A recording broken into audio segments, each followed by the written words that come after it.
The grand conclave chamber was so immense that its ceiling disappeared into a veil of pale blue mist, giving the illusion that the structure stretched endlessly into the sky.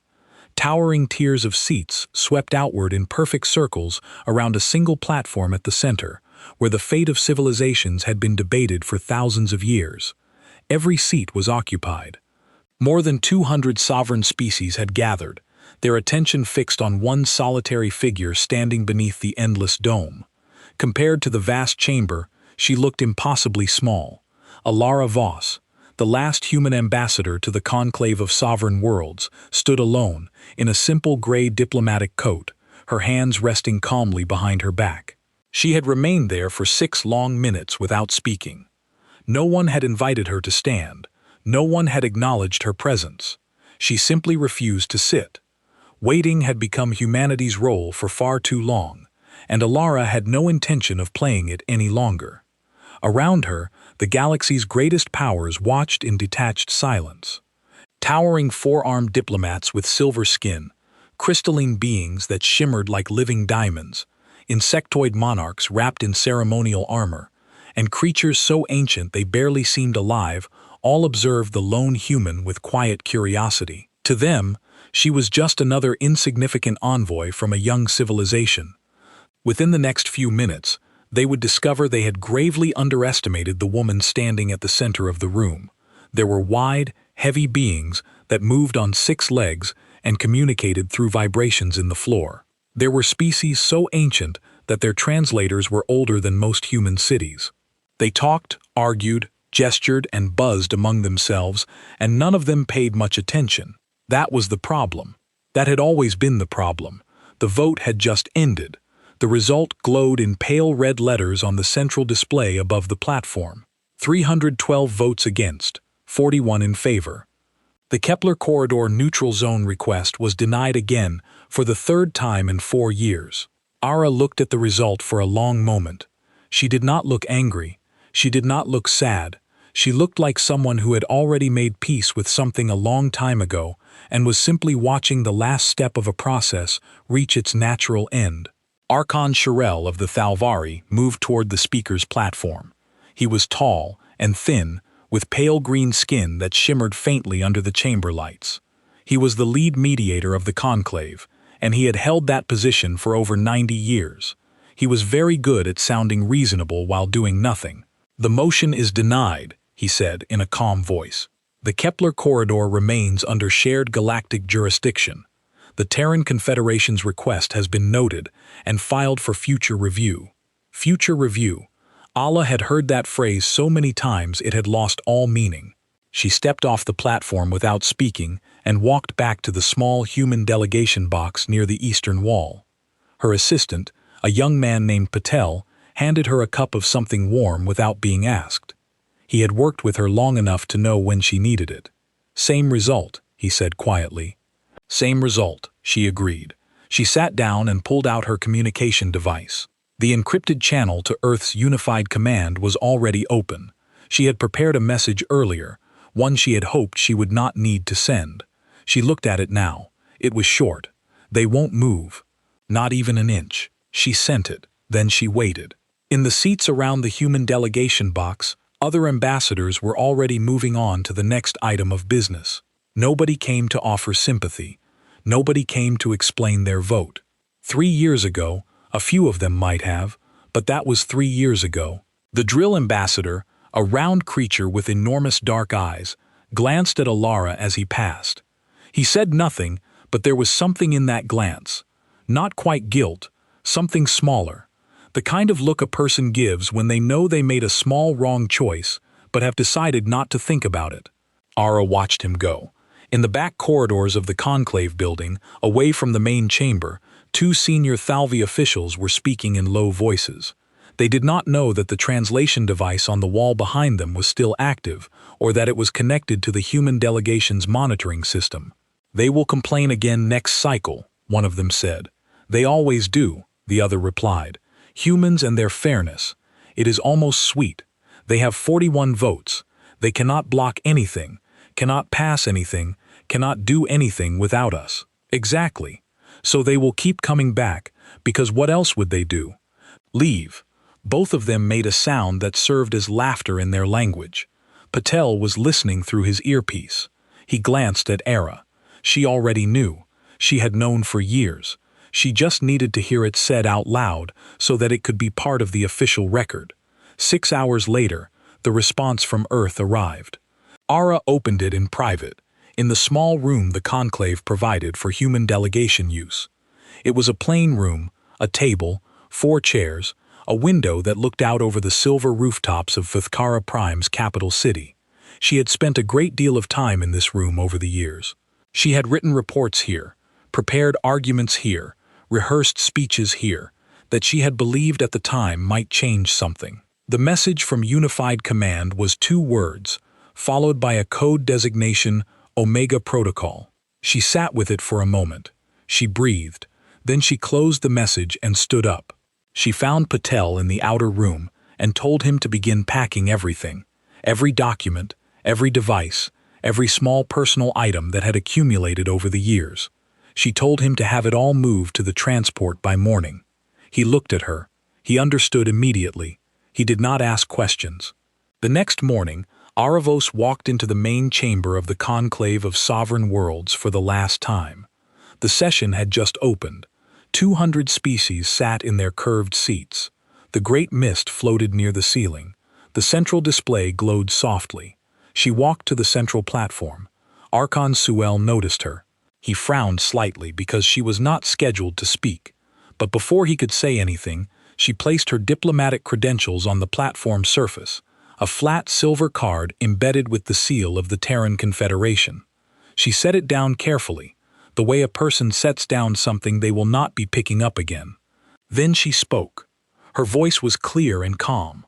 The chamber translators carried it to every species in the room in their own language. The Terran Confederation withdraws from all diplomatic engagement with the Conclave of Sovereign Worlds, effective immediately. The chamber went very still. We will not be returning to this table. No anger, no raised voice, no list of grievances. She had written a longer speech. She had decided not to use it. There was nothing left to explain. She stepped off the platform and walked toward the exit. 200 species watched her go. Nobody stopped her. Nobody spoke. The silence in that enormous hall was the loudest thing had ever heard. Archon Shirel stood at the front of the chamber with his mouth slightly open. Around him, the assembled representatives of 200 worlds turned to look at one another. Nobody knew what to say because nobody had prepared for this. In 4,000 years of conclave history, no species had ever simply walked away. There was no protocol for it. There was no rule that prevented it. There was only the slow, cold understanding beginning to spread through the room, quiet as a shadow moving across the floor, that something had just changed, and that they had no idea what it would cost them. The first sign came from the freight companies. It was small at first. A few large cargo vessels that regularly moved goods through the Kepler corridor failed to depart on schedule. Port administrators sent standard delay inquiries. The inquiries were answered politely and promptly. The ships, they were told, were docked for maintenance and crew review. There was no estimated time of departure. The port administrators filed the responses and moved on. Delays happened. It was not unusual. But then more ships stopped, not just in the Kepler corridor. Across 6 major trade routes, human-operated freight vessels quietly docked, powered down their transit drives, and went still. No emergencies were reported. No mechanical failures were declared. The crews were on board. The ships were in perfect condition. They simply did not move. By the 3rd day, the Drell Merchant Guild sent an urgent communication to the Conclave emergency desk. By the 5th day, that desk was overwhelmed. Archon Shirel stood in his private office on the 42nd floor of the Conclave Tower and looked at the reports stacking up on his display. His assistant read them aloud because Shirel found the sound of bad news easier to process than the sight of it. 34% of interspecies cargo movement through the known lanes had slowed or stopped. Human freight vessels represented that share almost entirely. Without them, goods were sitting in port. Food supplies for 3 colony worlds in the outer rings were delayed. Medical equipment bound for the VTH secondary hospitals had not moved in 4 days. Industrial components needed for the hegemony's new construction platforms were stranded on a dock in Kepler Station 7. "This is a disruption tactic," Shirel said flatly. His assistant hesitated. "It may be Archon, or it may simply be that the vessels are privately owned and the crews are within their rights choosing not to work. That is a disruption tactic. Yes, Archon, but it is also entirely legal." Shirel was quiet for a moment. "What about the relay stations?" The assistant's face shifted in a way that was not reassuring. 3 of the deep-range FTL relay stations on the southern corridor have gone offline. The humans built them and maintain the operating licenses. They have submitted formal notices citing scheduled maintenance. All 3 at the same time, yes. Shirel turned to look out his window. The capital city of Vithkara Prime stretched below him in pale geometric patterns. It was a very old city. He had watched it from this window for most of his adult life, and it had always looked orderly and permanent. Right now, it looked fragile. On the other side of the galaxy, in the council chambers of the Drell merchant guilds, a room full of small gray creatures in expensive coats were shouting at each other. Their 3 primary shipping lanes ran directly through the relay station network the humans had built. Without the navigational support from those stations, long-distance travel on those lanes became dangerous. It was not impossible. It was just the kind of dangerous that insurance companies refused to cover and captains refused to accept. Their economy had been bleeding since day 2. By day 6, it was a serious wound. The guild master, an elderly drill named Oceanvar, sat at the head of the table and did not shout. He was past shouting. He had already sent 2 messages to the Terran Confederation's primary contact point, a communications office on a human colony called Meridian Station. Both messages had been received. Neither had been answered. That was, he thought, the most alarming part of all of it. Not the silence itself, but how clean it was. Humans had not gone dark in anger. They were not raging. They were not threatening. They had simply redirected their attention to something else. And in doing so, they had made the rest of the galaxy understand for the first time, clearly and painfully, that human attention had been a gift, not an obligation. On the 7th day, Grand Orbiter Macthane called a closed session of the Conclave's Inner Council. He was very old, even by the standards of long-lived species. His skin was the deep gray of cold stone, and his eyes were a pale amber that had seen 4,000 years of galactic politics. He had managed crises before. He was not a man who panicked, but he was a man who prepared, and right now, his preparation had a large and inconvenient hole in it. He let the other council members speak first. He always did. He found it useful to know which of them would catastrophize and which would minimize before he offered any analysis of his own. The representative from the hegemony trade bloc insisted the humans were bluffing and would return within a month. The representative from the VTH Biological Consortium said the medical supply delays were already serious and becoming critical. The Thelvari contingent, Sue among them, maintained that the situation was manageable and that back-channel communication would resolve it soon. Macthane listened to all of it. Then he spoke, "Pull every economic and infrastructure assessment we have on Terran contributions to the Conclave framework." He said, "Not trade statistics, everything. Engineering contracts, maintenance licenses, mediation records, medical supply agreements, all of it." The room was quiet. "We voted against them 3 times, he continued. "In 4 years, we denied them a neutral zone the size of a minor trade district. Before I decide how to respond to this withdrawal, I want to know exactly what we traded for that decision." It took his analysts 18 hours to compile the full report. When it arrived on his desk, Machane read it alone. He did not call anyone in to read it aloud. It was not comfortable reading. Human engineers had designed and built 62% of the deep-range FTL relay network. Human medical firms supplied baseline pharmaceutical compounds to 41 species, many of whom had no alternate source. Human mediators had quietly resolved 19 interspecies disputes over the past century disputes that the official conclave record showed as self-resolved. Human freight infrastructure touched in some form nearly every major trade route in the known lanes. None of this had been advertised. None of it had been leveraged. Humans had simply done it year after year because it needed to be done, and they were capable of doing it. Mokthane set the report down. He thought about the two Thalvari officials in the back corridor, the ones who had laughed about humans and their fairness. He thought about the vote 312 against. He thought about Ara Voss placing her credentials on the platform and walking away without raising her voice. He understood now what she had understood when she sent that final message to Earth. They had not been holding a weak position. They had been holding back. He called his intelligence director and gave a quiet order. He wanted eyes inside human space, not military surveillance, just observers. He wanted to know what humans were doing now that they had stopped doing everything else. The answer, when it came back 2 weeks later, would keep him awake for 3 nights in a row. The intelligence observer's name was Venshari. She was Thalvi, small and quick, trained in deep cover work, fluent in 6 languages, including 2 human dialects. She had operated in difficult environments before. She knew how to watch without being seen, and how to read a situation without asking questions that might reveal her purpose. She arrived at the edge of human space through a commercial transit point using a merchant identity that had passed inspection dozens of times before. She spent 3 weeks moving through human colony worlds and station ports, watching, listening, filing reports back to Machane through a channel so encrypted it would take 100 years to crack by standard methods. Her first report was short. Human space is not in chaos. I repeat, it is not in chaos.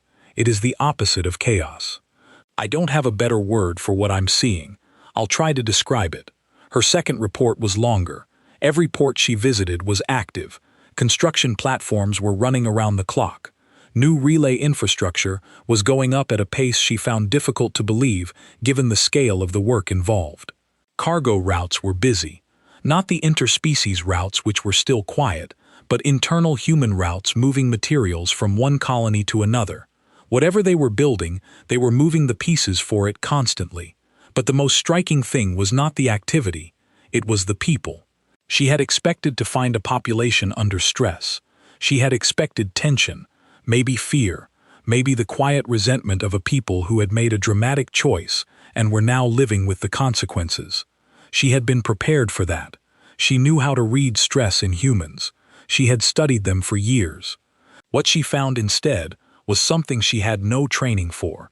They were fine, more than fine, in the common areas of transit stations, in the open market sections of colony ports, in the small eating establishments where workers gathered during rest shifts. Humans were calm. They talked and argued and laughed the way they always did. There was no rationing, no visible hardship. If anything, there was an energy she could only describe as relief, as if something heavy had been put down, as if a long, uncomfortable wait had finally ended, and people could get back to real work. She filed that report and sat with the discomfort of it for a day before she understood why it bothered her so much. She had assumed the withdrawal was a gamble, a desperate move by a frustrated species. She had assumed humans needed the conclave and were punishing themselves to punish the council. But they didn't look like people who were punishing themselves. They looked like people who had quit a job that was wasting their time and gone home to build something better. Her third report detailed the military situation, which she had saved until she had enough context to frame it properly. Human defense fleets were repositioning, not mobilizing for war. She was careful to be clear about that distinction. There was no troop buildup on border worlds, no weapon system activation protocols running, no target selection activity in their communications that she could detect. What was happening was more like a reorganization. Ships were being stationed at key corridor points with clear logical coverage patterns. It was the movement of a species setting up a proper fence, not preparing to attack a neighbor. She filed this report and received a response from Machane directly, which was unusual. He asked one question: what does it look like they're preparing for? She thought about it for 2 days before answering. Independence. Complete long-term independence. They are not preparing for war. They are preparing to not need anyone. 2 weeks after Venshari sent that report, the hegemony made its move. The hegemony was a block of 7 industrial species who had been eyeing the resource deposits in the outer Kepler corridor for years. In the past, human diplomatic pressure at the conclave had kept them at bay. With the humans gone from the council, and their fleet positions appearing to be purely defensive, the HFY leadership concluded that the moment had come. 7 mining vessels crossed into the outer Kepler corridor. They were accompanied by 2 armed escort ships, which was unusual for mining operations and not subtle. They began preliminary survey operations on an asteroid cluster that sat well within the boundaries that humanity had defined as sovereign colonial space. They received no response for 6 hours. Then 3 Terran Defense Fleet destroyers arrived. They did not fire. They did not jam communications.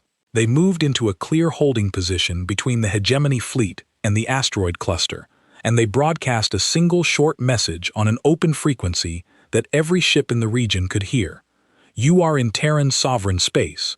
You have 4 hours to leave under your own power. This message will not be repeated. That was all. No legal threats, no reference to the conclave, no request for negotiation, just a clock and a fact. The HFY escort ships powered up their weapon systems. For approximately 3 minutes, the situation was on the edge of something very bad. The Terran destroyers did not react to the weapon activation. They did not adjust their position.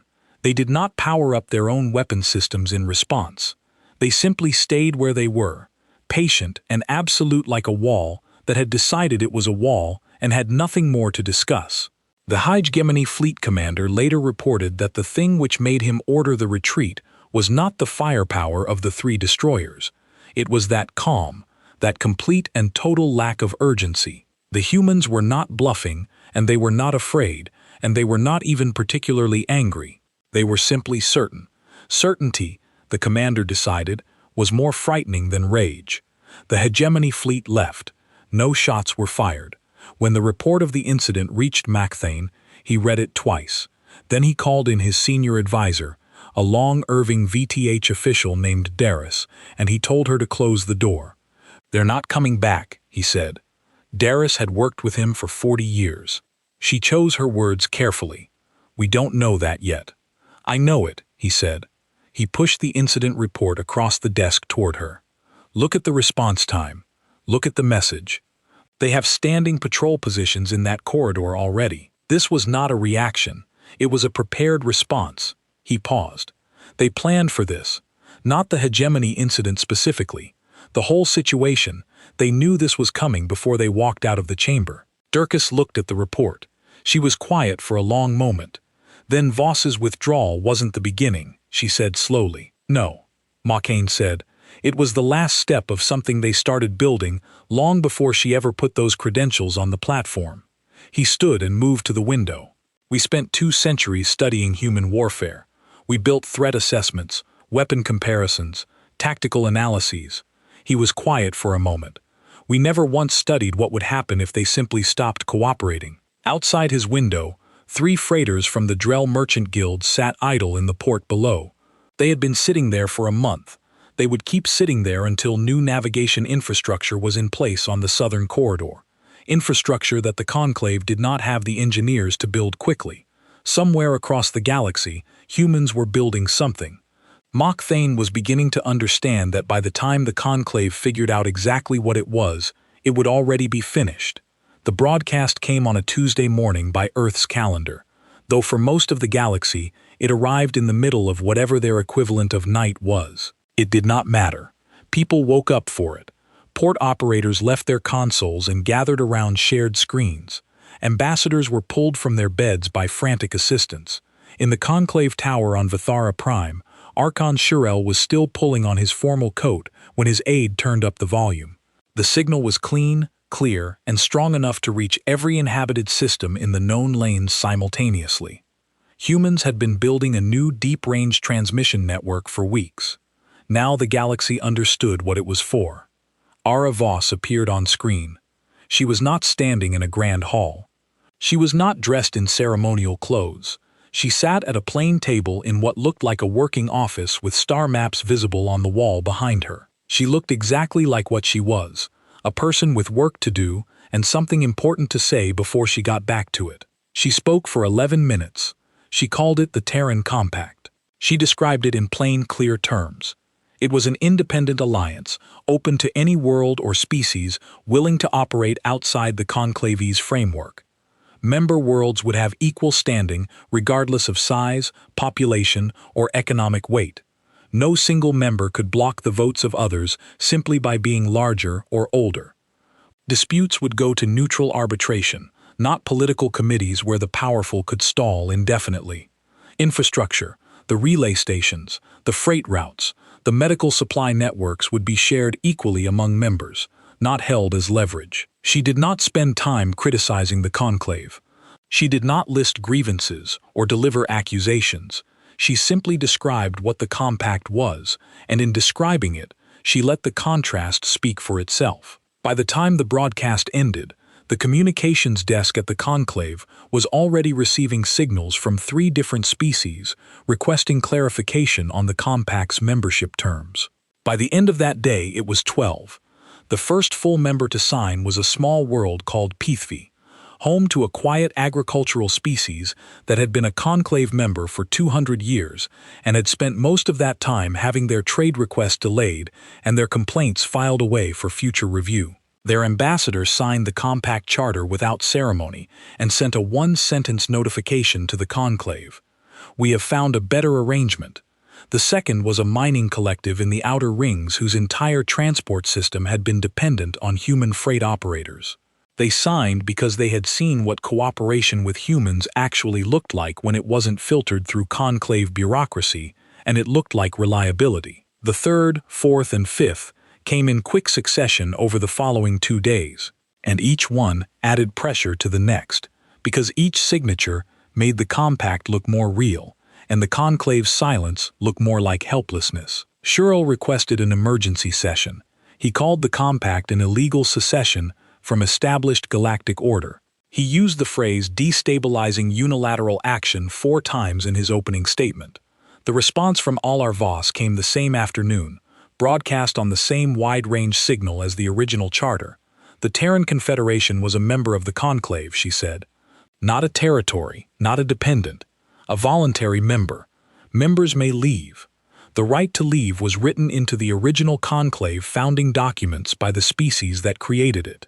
If Archon Shurel disagrees, we invite him to read the document he was appointed to uphold. Shurel did not respond publicly. Privately, his legal team confirmed that she was correct. Mokthane watched all of this without comment. He had moved past the phase of looking for legal angles. He was watching the compact grow, and he was watching the shape of it with the careful attention of someone who had spent 4,000 years understanding how power moved. What he saw was not a rebellion, it was a replacement. The compact was not trying to destroy the conclave. It was building a parallel structure that would over time simply make the conclave less relevant.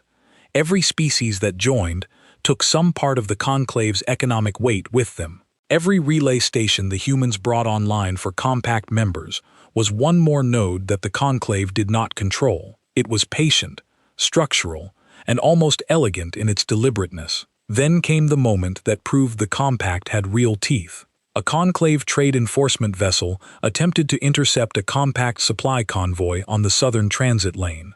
The convoy was carrying medical materials from a human pharmaceutical facility to 3 newly joined compact worlds. The enforcement vessel broadcast a hold order citing a conclave regulation requiring inspection of goods moving through shared transit space. The convoy did not stop.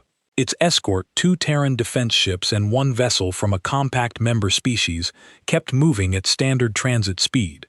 The enforcement vessel broadcast the hold order twice more. The convoy acknowledged the transmission politely and continued moving. The enforcement vessel moved into the lane ahead of the convoy. It was a direct block. For approximately 4 minutes, the convoy reduced speed. There were people in the conclave monitoring center who later said those 4 minutes felt much longer.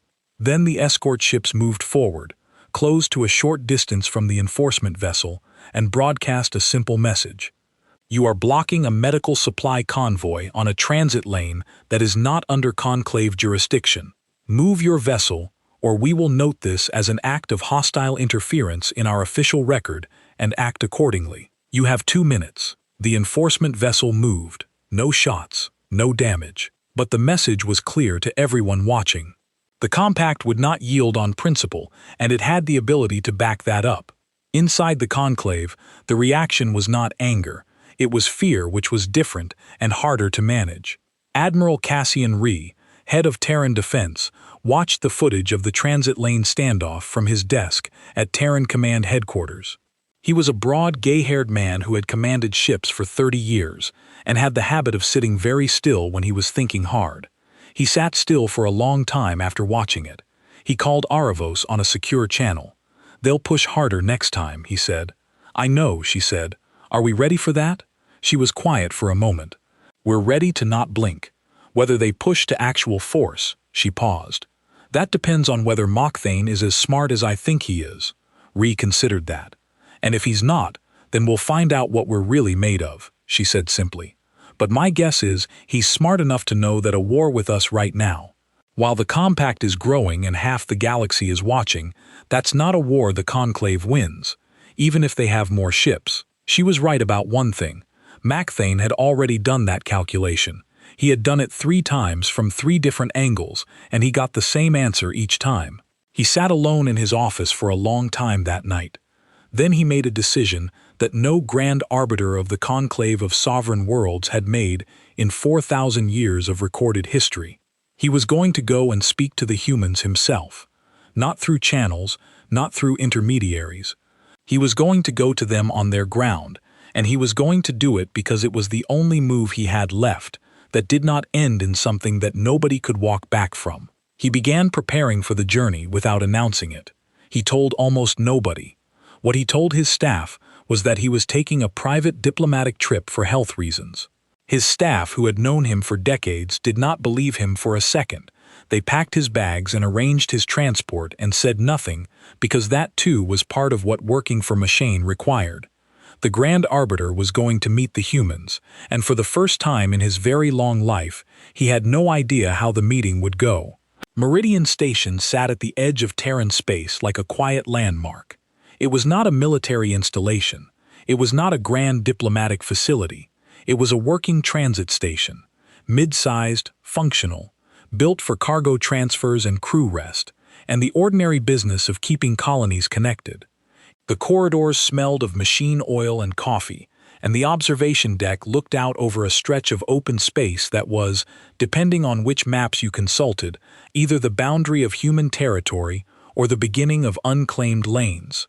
Humans had chosen it for that reason. The message in the choice was not subtle. Mokthane arrived with a small entourage. He had left behind the ceremony and the formal escort that usually accompanied a grand arbiter on official visits. He brought 4 advisors, 2 security personnel, and a translator, even though his own grasp of human language was more than sufficient. The translator was there to make sure nothing was misunderstood. On this particular visit, he could not afford misunderstandings. The docking bay was clean and well lit. No banners, no honor guard. 2 human officials in working clothes met them at the airlock and introduced themselves briefly. One was an aide to Admiral Rhee. The other was a logistics coordinator for the station. They were polite, efficient, and entirely without ceremony. Mokthane found this more unsettling than an aggressive greeting would have been. He was shown to a conference room on the station's middle.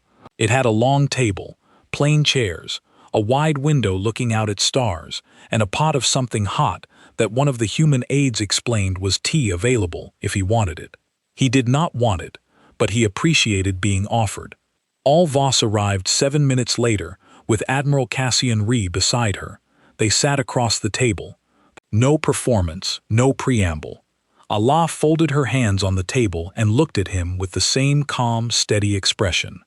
He had studied in recordings of her conclave withdrawal, the expression of someone who had made peace with where things stood and did not need the other person to validate it. Mokthane had prepared an opening. He had practiced it. It was measured, dignified, and positioned the conclave as a reasonable institution seeking a reasonable outcome with a valued partner.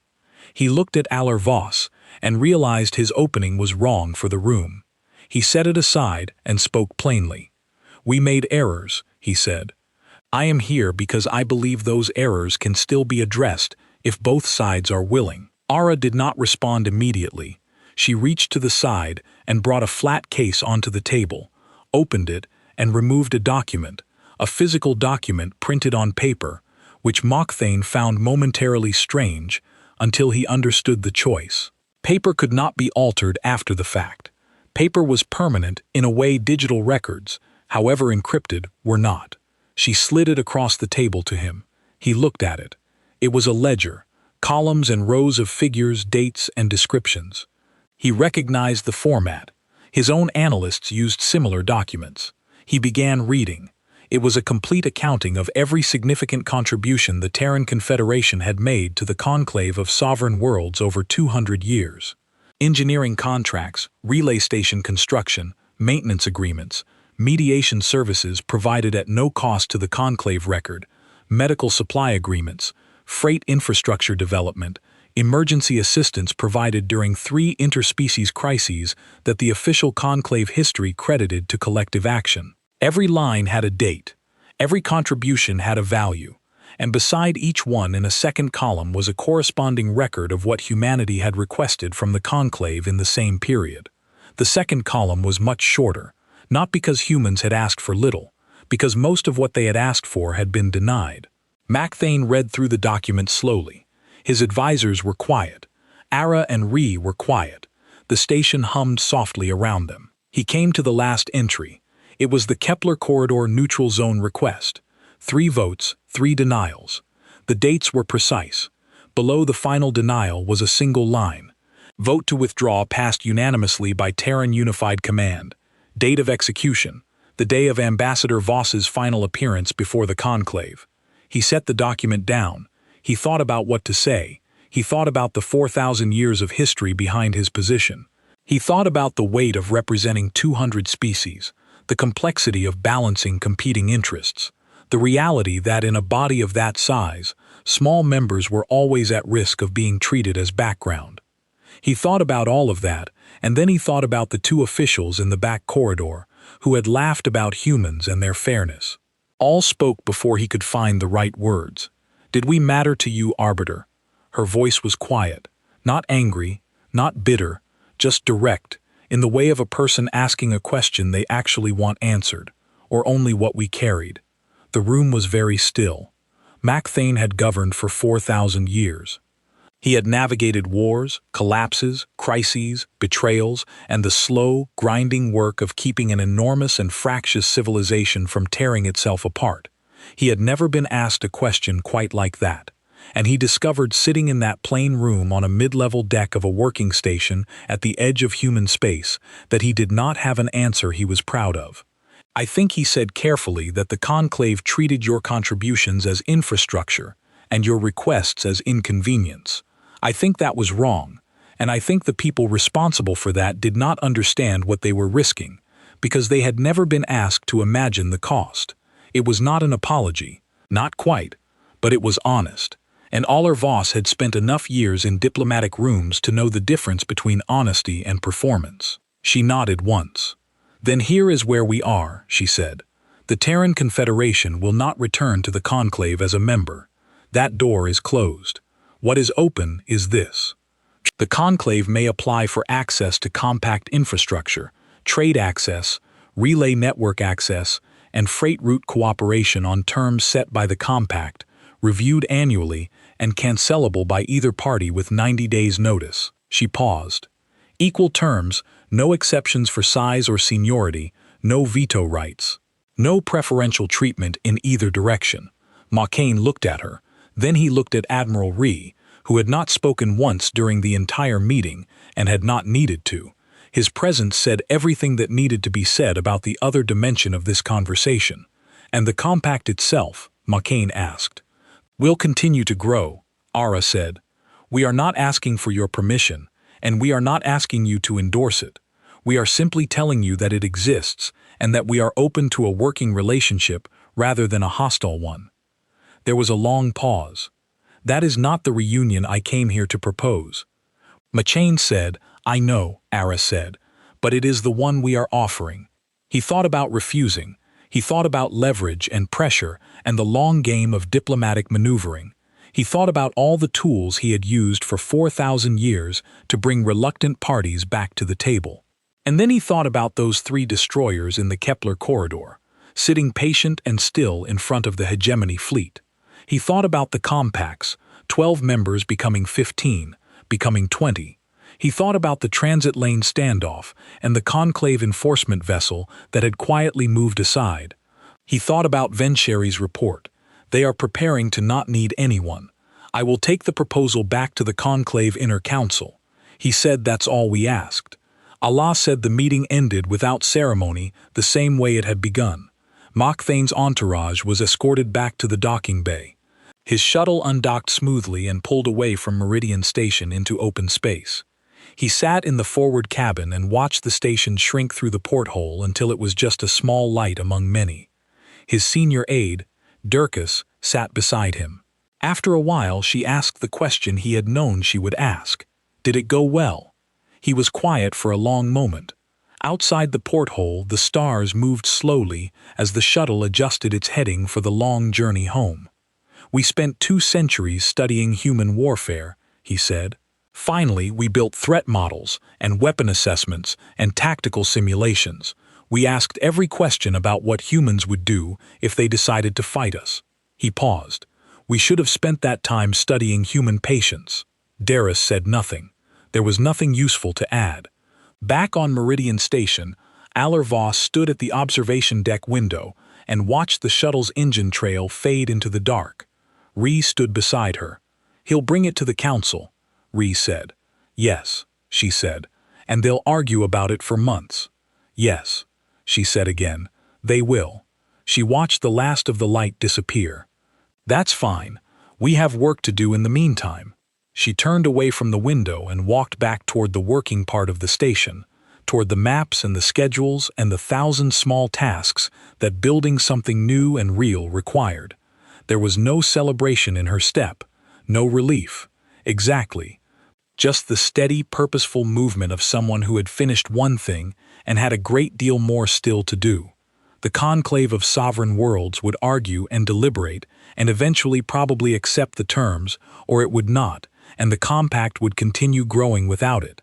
And in 20 years, the question of conclave relevance would answer itself. Either way, humanity had already made its choice.